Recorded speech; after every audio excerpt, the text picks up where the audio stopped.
Good afternoon and welcome to today's webinar to this talk that we're presenting. My name is Father Scott Hendrickson. I'm Associate Provost for Global and Community Engagement, and it's my pleasure to introduce today's talk, which is the fourth and final in a series of talks that we've hosted in the Division of Global Engagement this academic year. Which has been sponsored by what we call the Forum on Global Affairs. What are we learning from the war in Ukraine? I want to begin by thanking all who have helped participate and organize these talks, and especially this talk today. Behind the scenes are Fraser Turner, who is the Senior Director of Global Initiatives, and his office sponsors the Forum on Global Affairs, and also his assistant director, Mary Usher, who worked closely with a lot of the organizational details. So thank you very much to them. We've also been participants of what we have called a task force on the situation in Ukraine, and the participants there have been very helpful. I'd like to especially thank Dr. Alex Grigoresco, who is chair of the Department of Political Science, and he's been helping us chair this sort of academic component and these series of talks also. So very briefly, I would just like to introduce our moderator of today's talk, and she will be able to introduce today's speaker and the topic that the speaker will be addressing. And so our moderator is Dr. Olga Avdeyeva, and she is an associate professor in the Department of Political Science here at Loyola University, Chicago. Her previous research focused on international influences and domestic policy and international change on gender and gender equality. And her book, Defining Women's Rights in Europe, Gender Equality and the EU Enlargement, investigates the factors of domestic compliance with EU gender equality requirements in 8 Central European post-communist states. So currently, Dr. Avdeyeva researches on the transformation of gendered attitudes and gendered roles in diverse societies, focusing on public support for female political leaders. And her articles have appeared in International Studies Quarterly, Political Research Quarterly, Post-Soviet Affairs, and Politics and Gender. So let me please welcome Dr. Olga Avdeyeva, who will introduce our speaker for today. Thank you very much, Father Hendrickson. First of all, I would like to say hello to everybody, and it is my pleasure to participate in this series of talks, and it was very important for me to be able to invite these speakers for today's, the final webinar, to talk about the Russian responses and the state of the Russian state, both in terms of economy and state of society, after a year of war against Ukraine. And today I am very pleased to introduce Maria Snegovaya, who is a senior fellow with the Europe, Russia, and Eurasia program at the Center for Strategic and International Studies, and a postdoctoral fellow in Georgetown University at Washington, D.C. It's a very prestigious position, and Maria is a very well known, not only in the academic community, but also she's widely published on the topics of Russia and Russian elites, and participated very much during this past year in collaborative research on investigating the resilience of the Russian economy to the economic sanctions. And because of this expertise, I thought it would be very important to have someone to talk about the Russian state, the Russian economy, and the Russian society facing this war. So I would like to say that we enabled the Q&A function here. Please, if you have questions during this discussion, submit your questions, and I will be looking at them and addressing them. Our format of the discussion will be Q&A, so I will be prompting Maria to answer some of the questions, and hopefully we will have a very fruitful discussion. But I encourage you to submit questions to Maria.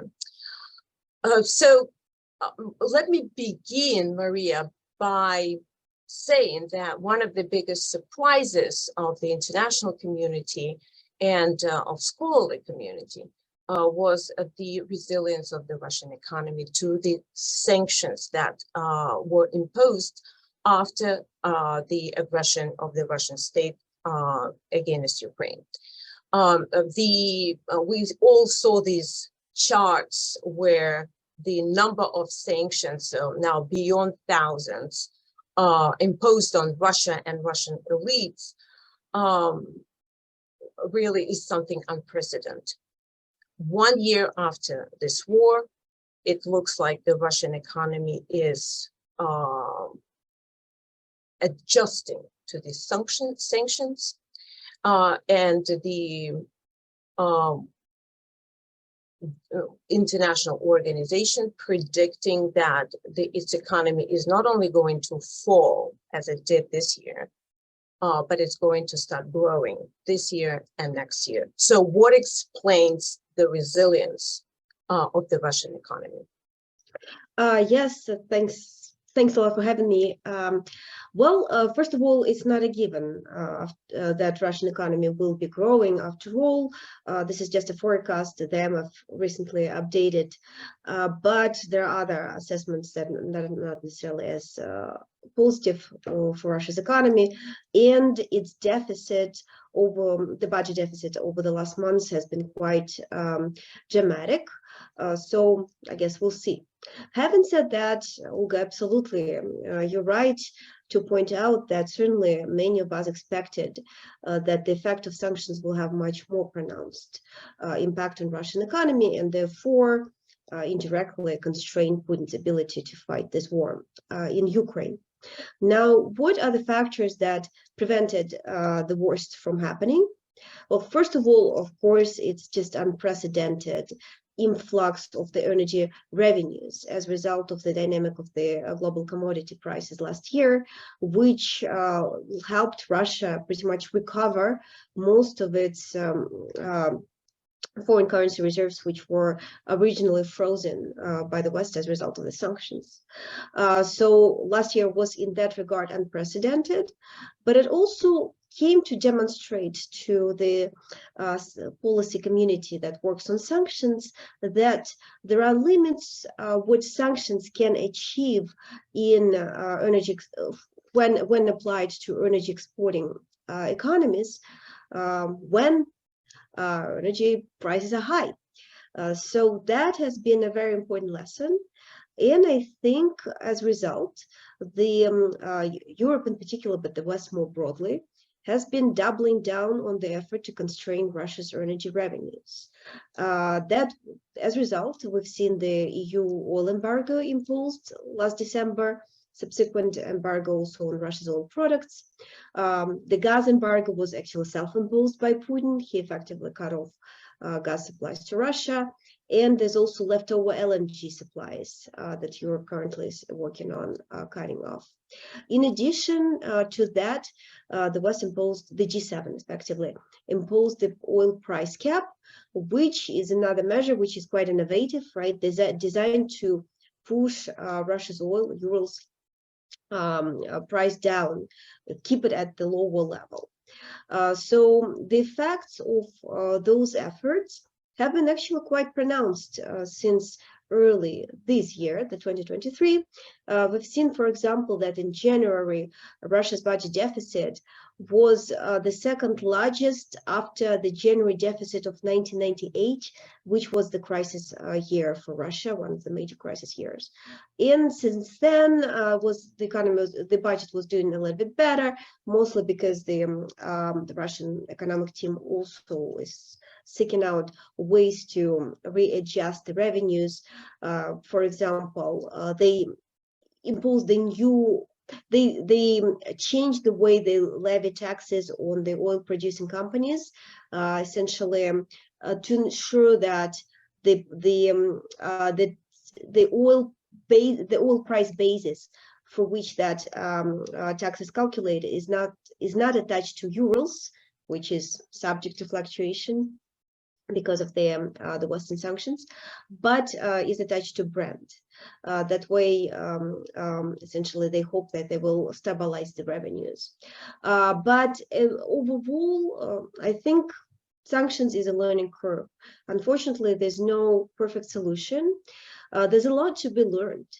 And honestly, the West has been resorting to the use of sanctions so extensively only in the last several years. It was actually under Trump's administration that sanctions had become such an important tool in the US foreign policy. And of course, that was even more true for Biden administration. In a lot of ways, sanctions is a outer weakness tool, in the sense that we don't really want to send troops, to fight Russia, and find the second best alternative, which is sanctions.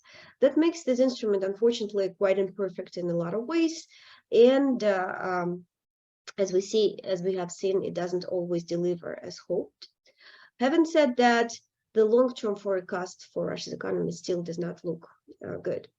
I have discussed just now how there's a lot of effort to curtail Russia's energy revenues, but there's also broader issues that have to do with, for example, Russia's access to important technologies that are needed for multiple other sectors in Russia, be it ranging from agriculture, pharmaceuticals, defense sector, every car industry, where Russia, for example, has experienced a lot of issues. Russia's car production is right now back to its early Brezhnev era period levels.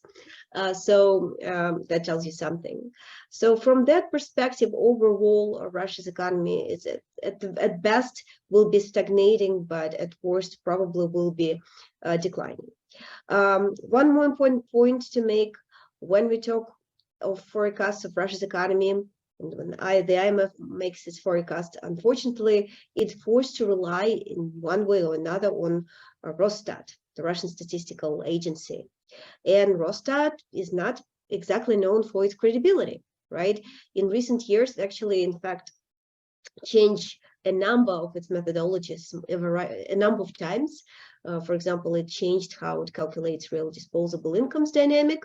So, and as a result, even before actually, before February 2022, that happened. As a result, guess what? The decline in Russia's real disposable incomes has not been as big as it was before the methodology was changed. So that is, of course, another limitation. We can only work with the data that essentially the Kremlin allows us to work with, and that data is by default quite imperfect. In a lot of ways, we are going back to the standards of the Soviet times, right? When we had quite biased understanding of the dynamic of the Soviet economy, and nobody really understood how deep misbalances were in the Soviet economy, just because the data was very unreliable. So that's also a limitation that probably does not allow us to understand how bad things really are in Russia. Yes, thank you very much. I just wanted to build on this one more aspect that the Russian elite is bragging about is look how stable the ruble is.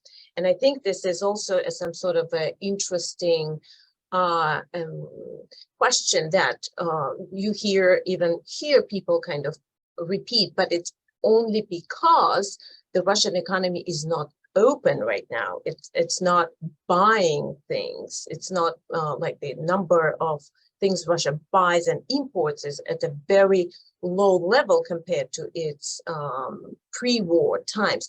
Could you speak a little bit to this, so that the Russian ruble isn't artificially is at the artificial kind of valence right now?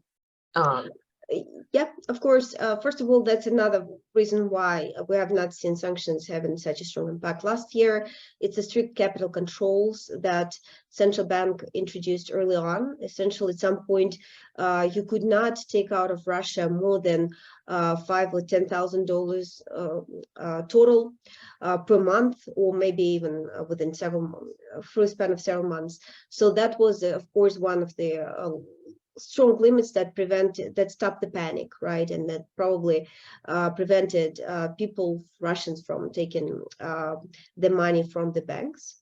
And to some extent, some controls continue until now, even if they're sufficiently actually relaxed at this point. But actually, I don't necessarily think that the ruble has been so stable, right? At this point, Russian ruble trades at 82 rubles per dollar, and it was at some point. It was 60 rubles per dollar at some point last year at the peak. I think this month ruble was voted one of the worst performing currencies in the world, and that's partly the result of the shrinking energy revenues. So essentially, Russia, being typical petrostate, really has a very strong correlation between the dynamic of the ruble and the oil prices. And when Russia's energy revenues decline, ruble weakens. This has been very consistent over time, and that was definitely the case last year as well. So during the times when the energy revenues were high, plus there was actually a decline in imports because of sanctions that actually inadvertently contributed to strengthening of the ruble, ironically. That definitely played in favor of the ruble. But that's no longer the case. And as I said, again, this month, ruble is one of the worst performing currencies in the world.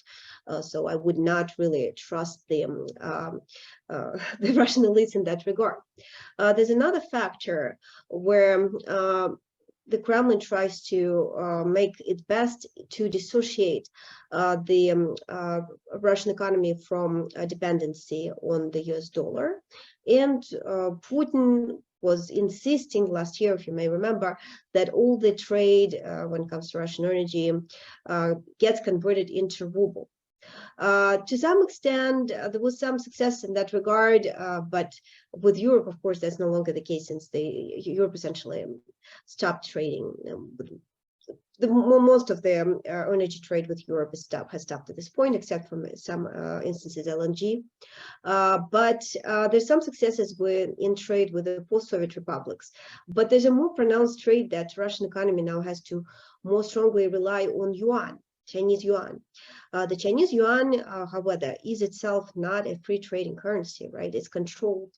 And that actually creates a lot of problems for Russia, where China can change essentially the value, the exchange rate of ruble to yuan as it pleases.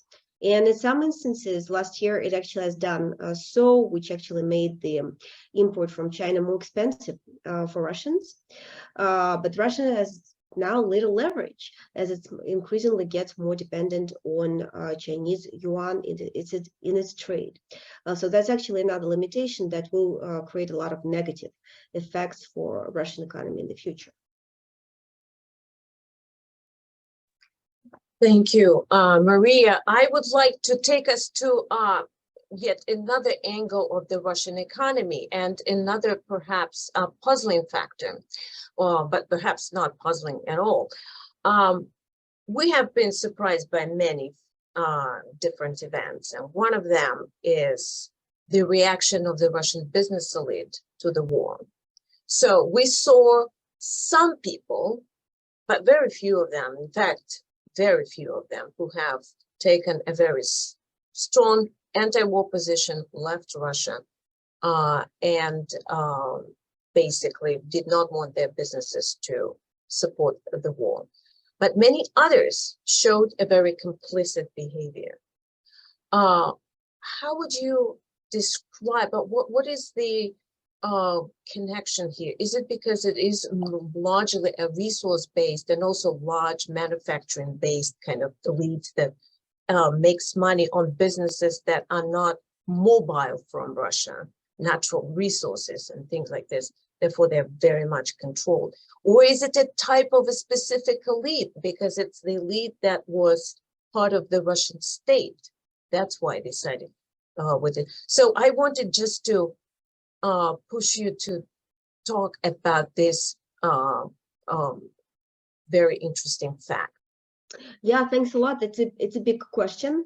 We actually covered a little bit in our recent report at the CSIS Russia sanctions 1 year in. But there's a lot to say on this topic. So first of all, there were a lot of individual level sanctions introduced, especially after February 2022, even if before that, as a matter of fact, Russian elites were sanctions that the sanctions on Russian elites have been applied since 2012. The first one was Magnitsky list, actually lobbied by, among others, Vladimir Karamurza, who is unfortunately currently in jail in Russia, facing 25 years in jail. And it's ironic that actually, the sanctions against Russian elites served the foundation of the global Magnitsky list, which essentially the same tool framework applied to many other crooked elites across the world. But despite the strength and the scale of the sanctions, and there's actually at roughly 2,600 Russian, Belarusian, Ukrainian individuals who were designated since February 2022. That's really a lot by any standards comparatively. We really have, as you mentioned, Olga, have not seen a lot of the splits, a lot of disagreements with the war expressed by the elites. There were some attempts to speak up against the war early on, but there were really only 2-3 instances when elite members really left, decided to flee. One of them is Anatoly Chubais, who resigned from his position of Russia's climate envoy. There's also Alexei Kudrin, who was head of the audit chamber, and he stepped down to head Yandex, Russia's internet company, and a couple more which may or may not be related to the war, but essentially, as you can see, this is just really tiny few. You can really count them on the fingers of one hand. So why? So first of all, as you said, Olga, maybe when we think of Russian elites, they're not really elites in the true Western sense. These are not the groups who have true independent political influence. In most instances, these are the people who were brought to power by Putin, or whose survival in power or control over major economic assets in one way or another is linked to Putin.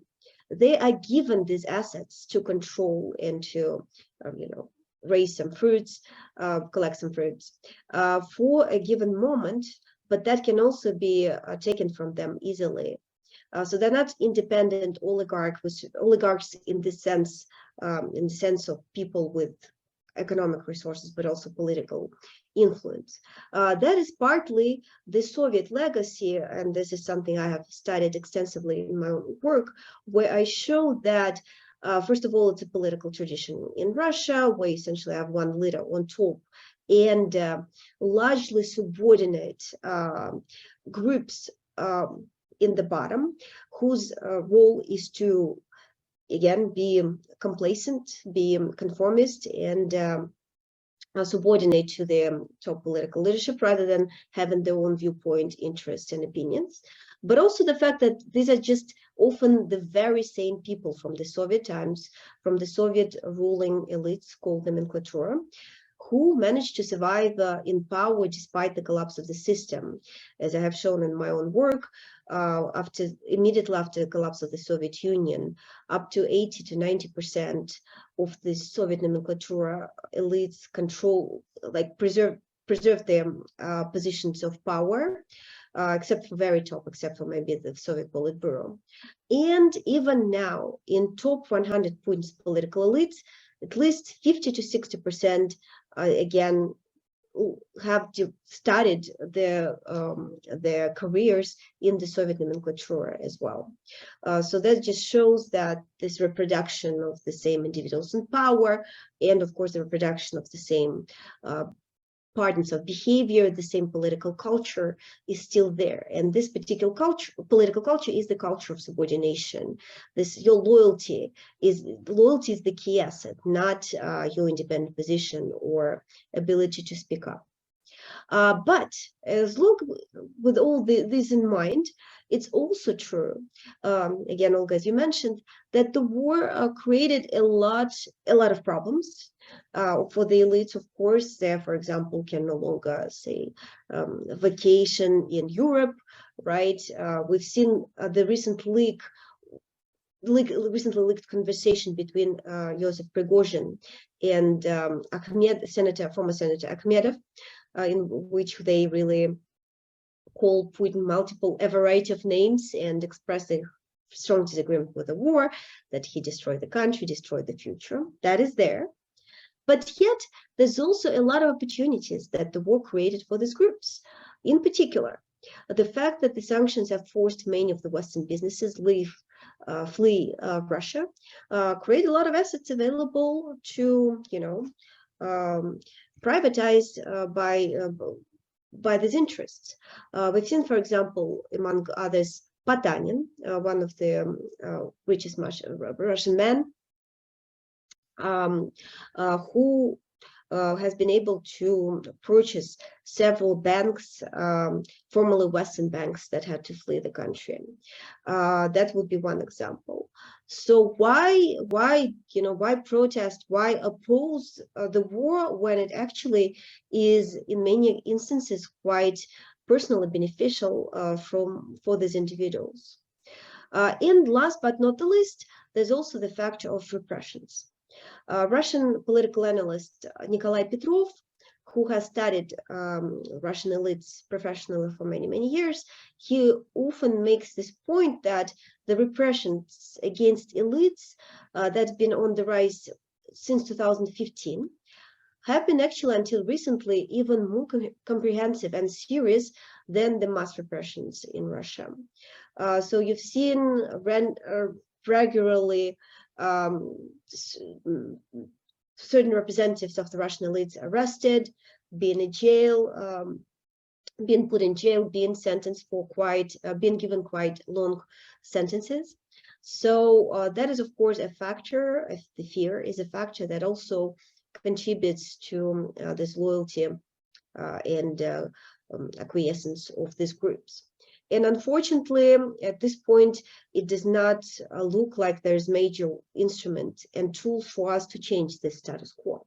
Having said that, I would still advocate for the individual sanctions. Apart from everything else, is to make sure that these groups are like the crooked interests groups, or these individuals who often act on behalf of the Kremlin, and many oligarchs, of course, represent the soft power tools that the Kremlin often used in the past, at the very least to limit the influence in the West, to prevent them from corrupting Western institutions. That's one thing that sanctions can certainly achieve. And I think, at least from that perspective, they should be kept in place and potentially even expanded. Thank you so much. You have touched on so many things that I wanted to ask, and I want to build on what you said about the elite repression against elite. We have seen one of the most repressed group is mayors of towns. It's very interesting.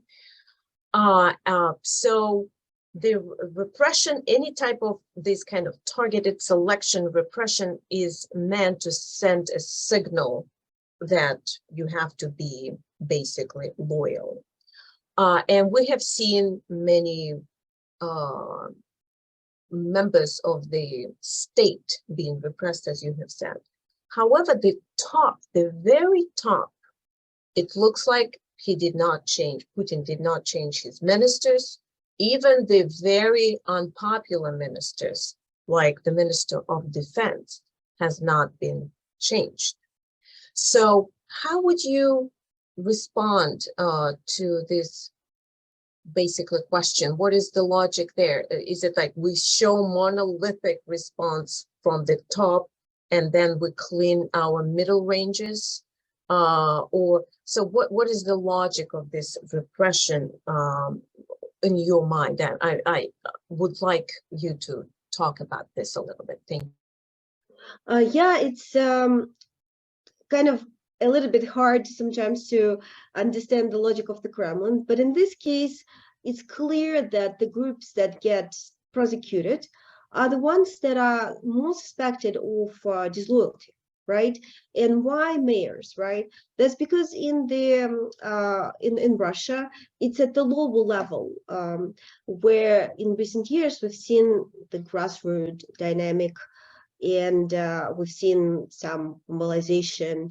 The municipalities, the municipal elections actually were one of the very few windows that were relatively accessible for the opposition. For example, Ilya Yashin in Moscow won the elections in one of the districts and was the head of the local council. So in that regard, it makes sense to in order to sustain this power vertical and to ensure this control over these groups and the positions that are still elected, because once again, if you look at the regional level, governors, if they're even if technically elected, really are selected from a very specific controlled pool of individuals, and their Kremlin essentially doesn't have to repress much, since these are the pre-selected people that are then technically elected in these positions of power. But the local levels, they were still fairly independent in that regard. And so it's very important to, again, impose this repression tool in order to sustain the leverage over these groups. I think it's Nikolai Petrov who mentioned that pretty much every mayor office has at least one ongoing investigation, which may potentially, lead to some serious sentences, and that always like this Damocles sword hanging there, which might eventually kind of lead to something bad. So that certainly ensures a lot of acquiescence from from those groups. But when it comes to the top of the Russian elites, these are the groups. These are very well selected individuals who have been through a lot and quite committed to Putin, and they don't have any independent legitimacy from Putin, which is also important, right? Because a local mayor who have been elected has certain legitimacy that's based on on local people, right? People like Shoigu, or people who surround, like Patrushev, who surround Putin at the very top, they don't have any independent like legitimacy in that regard. And so they'll absolutely depend on Putin, which limits the degree to which they can defect, or to which they can appear like try to be disloyal. So that is sort of taken care of. Plus, Putin is known. It's known that Putin does not like to follow the public opinion. So even if it appears that a certain minister or certain official does not deliver as well, usually he would not be dismissed. That person would not be dismissed immediately, but certain time will pass before he or she is replaced. Last but not the least, the longer autocrat survives in power, the few social lifts there are, right? The more sort of entrenched he or she gets into power, and the same elites tend to stay in power as well. And that's exactly what we've seen in the Russian case. The longer Putin stayed in power, the less rotation there is at the top. There is some attempted rotation at the lower levels, but that's just because of the age necessity. They just have to do something, just because people don't live forever. At the top levels, however, we've seen decreased rotation. Of course, the same people stay in power forever, and Russian the average age of Russia's top political elites at this point is one of the highest across all of the post-Soviet region, which also tells you something about how essentially entrenched the situation has become. There's an anecdotal evidence. Some time ago, maybe several years ago, I was talking to a Western diplomat who served in both Ukraine and Russia. That person was saying that when serving in Ukraine, he had to replace the notebook every couple of years because the new administration comes and the positions are occupied by completely new people. In the Russian case, however, it was the same notebook for over years with few, if any, changes whatsoever. It's pretty much the same people. That's a very interesting anecdote. That tells a lot about the system. So, and we see essentially inertia. What we saw under Brezhnev time, it kind of travels over time, and we see exactly the same pattern. So Russia doesn't learn anything from its own mistakes. And I'm bringing this question that is on the minds of so many people and been discussed up and down, but I wanted to hear your opinion. So many people saw this war as such a big kind of upheaval that can eventually lead to Russia's destruction.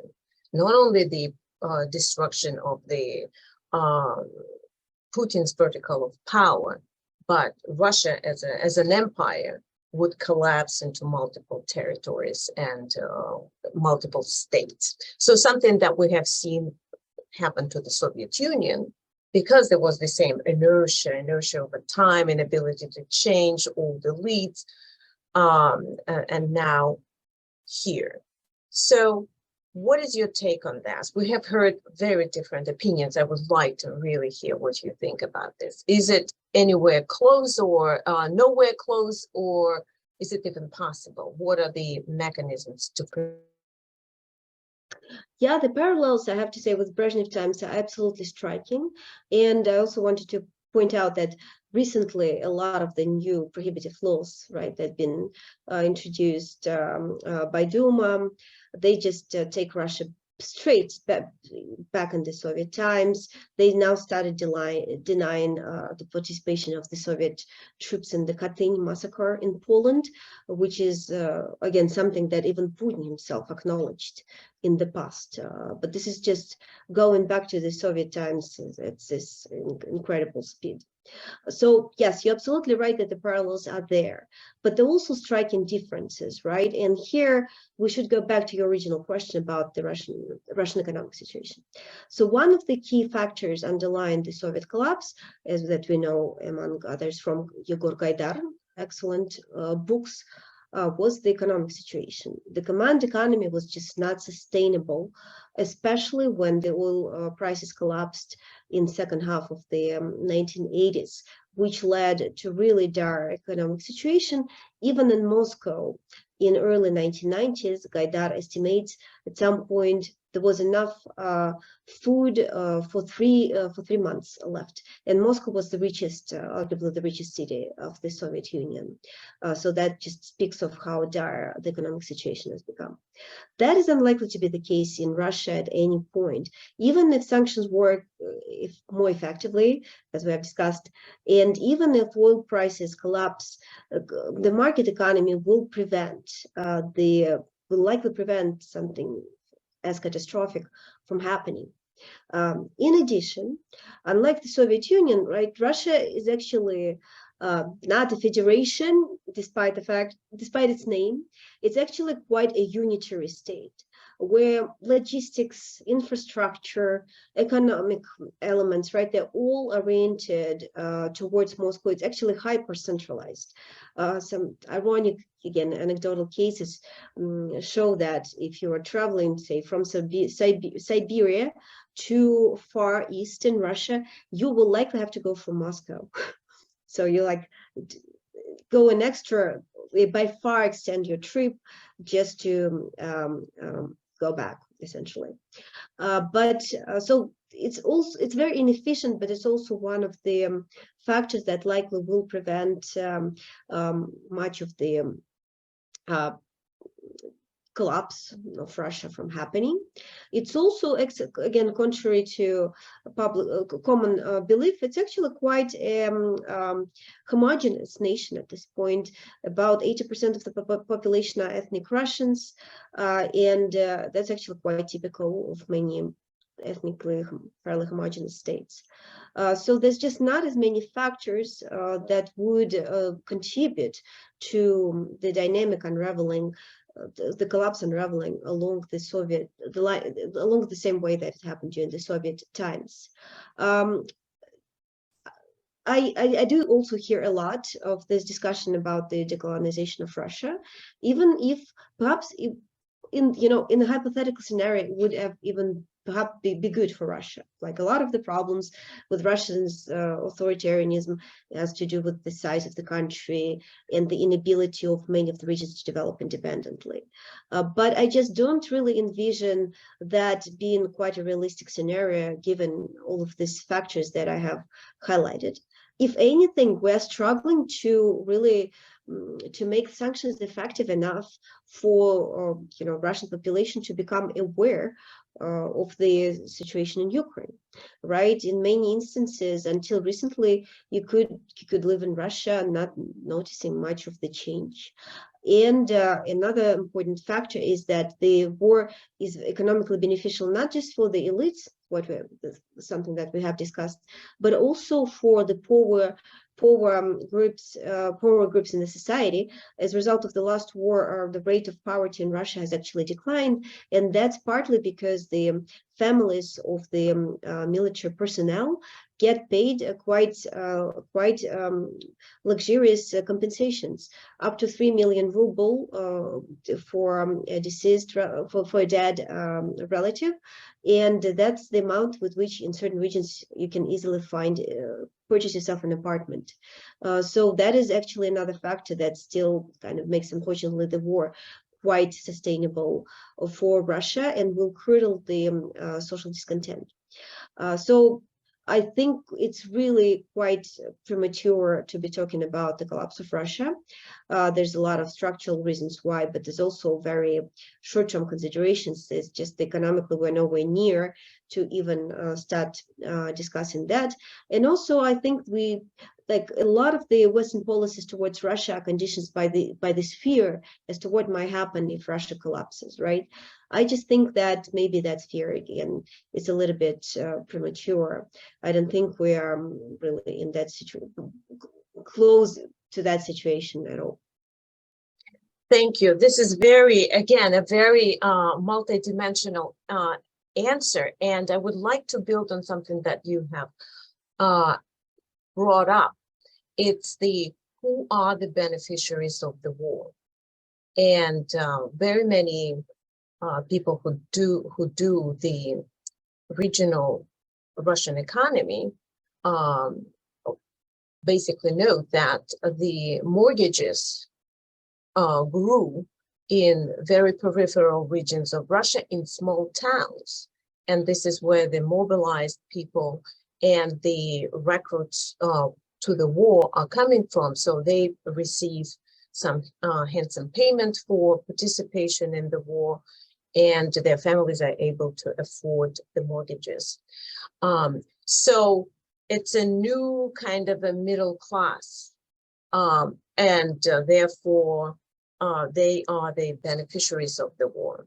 Others are now building businesses around the war. It's those who are, I don't know, sewing uniforms, providing for the war in other ways, like bringing supplies and all kinds of things that also are somehow became new businesses that benefit from this war effort. So I wanted you to talk a little bit about the Russian society responses to the war, if you may address perhaps different stratas or talk to some specific stratas. How did people respond to the war? the Russian society is not homogeneous, right? As you pointed out, Olga, there's different groups. Some of them you can describe as losers of the war and others as winners. The losers are unquestionably this more pro-Western liberal urbanites from big cities. They really associate themselves much closer to the Western, to European cultures, would have the capacity to travel to Europe in the past, maybe study there, and generally have more pro-liberal, pro-Western orientation. Those groups, unfortunately, first of all, were just because of the way it's easier to target with sanctions whoever is more achievable, right? And those were the groups essentially who immediately experienced the impact of the sanctions when, for example, some Western countries banned visas for Russians, or there was certain I don't know, banks or certain cards were no longer valid. They could no longer use them abroad. And essentially among these groups, at the start of the war, we've seen spreading discontent about the West, which was, a little bit ironic and sad. Because they felt they weren't fairly treated by the West. They're the most pro-Western ones, and they get the ones who get hurt. But that's unfortunately the way it goes. It's also true that not every Russian who travels to the West necessarily is anti-war. We've seen multiple examples to the contrary. So some of the people who were hit by the sanctions also were supporters of Putin and the war. I wouldn't necessarily call sanctions completely ineffective in that regard. But then there is, of course, the other group, which can be described as more on the winning side of this war. I already mentioned the poor groups from regions who also tend to be more likely members of Putin's constituencies. And they were the ones who, first of all, more likely to send their maybe family members to the war, because for them essentially it's very direct economic calculus. And because in the regions especially, there's usually a lack of unemployment is more of a problem, right? It was actually in many instances a quite a viable job option for many of them. And ironically, again, it seems to work. As I mentioned, the poverty rates have been declining in Russia, but it's also not a given that this situation is necessarily sustainable for the Kremlin, since it does presume a lot of economic pressure on the budget. The budget has been spending a lot last year on what is described as social policy spending, which also ironically includes all these payments for the military personnel as well, because it includes disability benefits, payments to the mobilized and their families. That's the social policy in Russia today, unfortunately. We actually, in our report at the CSIS, studied this dynamic for which sanctions actually work in other contexts like Iran and South Africa. And the interesting thing which we also see in Russia today is that in order to compensate the society for the pain imposed by the sanctions, the regimes in all instances, Russia included, increase the social payments. So that's, in Russian case, it's war-related, but also there's an independent angle here, which has to do directly with the compensation of these groups that are perceived to be hit by the sanctions. That is certainly the Russian case. We see that the social spending is increasing, even maybe as not as quickly as the spending for security services and defense industry.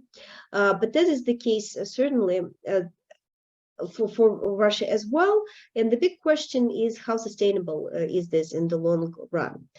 Because these groups need to be compensated in order to maintain their loyalty to the regime, but it also ends up being very costly for the budget, especially in the situation when you have declining energy revenues and all these other factors working against the Kremlin.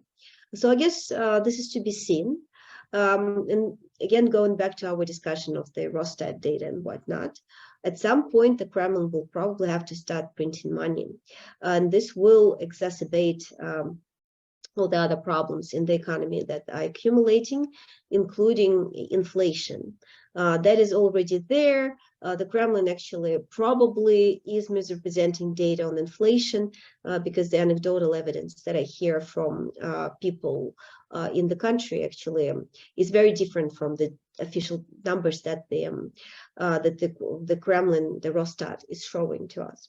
So as a result of these factors, even if these short-term winners of the war will eventually probably start feeling the effects that are quite negative. This will be probably, for them, the inflation will become very noticeable. There will be fewer jobs available, and overall long-term effect for them is unlikely to be as positive as it is right now.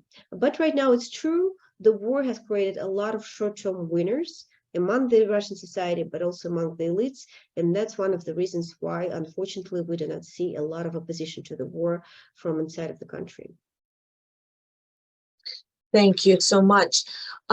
We've got one question from our audience. Neda Softich, she's our graduate student, is asking, do you think that federalism in Russia has recently been used as an instrument of external expansion? Are the regions other than Moscow now merely obedient providers of supplies for the Kremlin's wars and imperialist tendencies? Interesting. So I would not describe that as federalism, though. As I said before, from my perspective, Russia's state is actually a very unitary state. There's little independence that the regions have of their own. Governors are really strictly controlled by the Kremlin. They're pre-selected from a very particular limited pool of the individuals. And the way the economic relationship between the regions and Moscow work is also very constraining for the regions. Having said that, the Kremlin actually was quite smart originally at the start of the war when trying to recruit conscripts to fight the war. It would reach out primarily to the poor regions, less economically well-off regions outside of the major urban centers where people were not eager to go to the war and fight in order to partly curdle the social discontent. You can call it federalism. I would call it different. I would call it political opportunism, maybe. And at first, at least, it wasn't the case that it was necessarily forcing people, right? It was just more actively recruiting from particular areas where was expecting more demand, more interest from the local groups. Now it has changed somewhat because the Kremlin is running out of the manpower, and as we've seen recently, first of all, there was the first mobilization wave last fall, which among other things, has shown that the social discontent in Russia is not too high. The Kremlin and Putin's approval collapsed, but only temporarily and not too dramatically. So it seems that has given the Kremlin certain confidence that it can keep doing that in the future. And so just recently, this law, just yesterday, I think the law has been passed that essentially makes the mobilization much more hard to avoid for many Russians. For those of you who hasn't followed it, essentially in the past, you had to be given the notice directly to your hands in order to essentially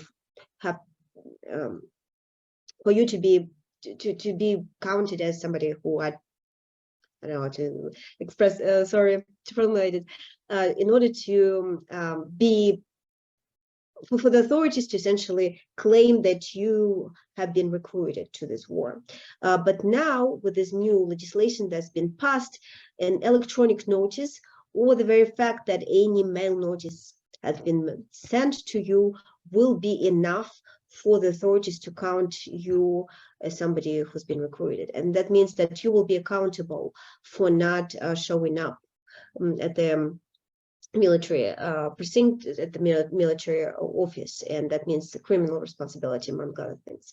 So it will essentially make many Russian men, it will make it much harder to avoid mobilization this time around. So again, this does not really look to me as not something kind of, based on related to the federalism, but more just of the learning curve on the side of the Kremlin. There's also remarkable kind of degree of acquiescence on the right side of the Russian society. The society does not seem to be willing to resist, to oppose to the Kremlin, and so unfortunately we see that it doubles down. So one of my last questions, where does it all go? What do you think Russia look like in 5 years, in 10 years? I know this is all like looking at the water, but we all want to know, like, what is it happening? It's such a dramatic change even from 2 years ago, although we kind of had a sense it was going to that direction. But now Russia is in the, is it approaching 1937? I don't know. It's very, I am at a loss, basically. Yes, it's very worrying. So first of all, tomorrow we are releasing a report looking at the effect of sanctions on the Russian defense industry, and among other things, we make some forecasts with on the duration of this war. This is the report that's done together with one of the top military analysts in the United States, Samuel Bennett. So our forecast is that Russia has the capacity to fight this war, unfortunately, for quite a while. This is the war of attrition, and despite the fact that the sanctions do have an impact on Russia's defense sector, Russia just has too many stocks in place and ways to circumvent sanctions still for the sanctions to be a sufficiently limiting factor in this war. So the war will continue, and as a result, so will probably the repressions and all these negative trends in the society and the country that we have highlighted today in this discussion. To me, of course, this is a probabilistic scenario, right? A probabilistic kind of forecast. There's a variety of scenarios. But last year, I published an article in Journal of Democracy looking at the most likely scenarios for the Russian future, and unfortunately, I have to kind of stand by it today. I just don't see a lot of mechanisms available to the society and the elites to fundamentally alter the course or to influence Putin's calculus. So far, a year in, right, we have not seen the ability of these groups in the society to fundamentally alter the Kremlin's beliefs. If anything, the Kremlin does not see a lot of obstacles to continue doing what it's doing, and that also kind of works as a self-reinforcing mechanism, right? Without facing much of the resistance, the Kremlin keeps doubling down, be it mobilization, as we have discussed, or repressions in the society, or repeated attempts to attack Ukraine and whatnot. And this is the situation that is most likely to continue. In addition to that, the Kremlin is probably it's already actually trying to create some sort of legitimizing tool in this new reality. In the past, much of Putin's popularity, legitimacy came from the economic well-being, right, that he allegedly brought to Russia back in 2000s. That's obviously not going to be the case anymore, since there's a huge economic disruptions unraveling in the country. But most likely, a substitute the Kremlin will attempt to provide will be this quasi-ideology, this anti-Westernism, patriotism, statism, call it whatever you prefer, that will provide, again, this tool to explain what is going on. And to me, the most likely comparison to Russia's near future is Iran, a nuclear Iran in which there is this ideology of, of this besieged fortress surrounded by or attacked by the hostile West. The war that Russia is fighting with Ukraine is just a proxy war for the war with the West. And we've seen the Kremlin propagandist repeatedly making this point about collective West, quote unquote, fighting this war against Russia, with probably economic decline or economic stagnation, increasing reliance on China, just because there's not as many other allies left in the world, and unfortunately lack of prospects for Russian society in the near future. It's a very sad, of course, outcome for many of us who kind of hope that Russia will be able to kind of continue its more pro-Western, more development, more modernized development path. But ultimately, it's the choice that the society has made, I have to say. I don't think it's only Putin's choice, right? The decision to acquiesce with the decisions of the political leadership, no matter how radical and unprecedented and catastrophic those decisions are, I think is also the decision of the society. It's not just Putin's decision. And so to me, it's not just Putin's war, it's also Russia's war. I agree, very much agree with your probabilistic scenario. I think this is where it's all going.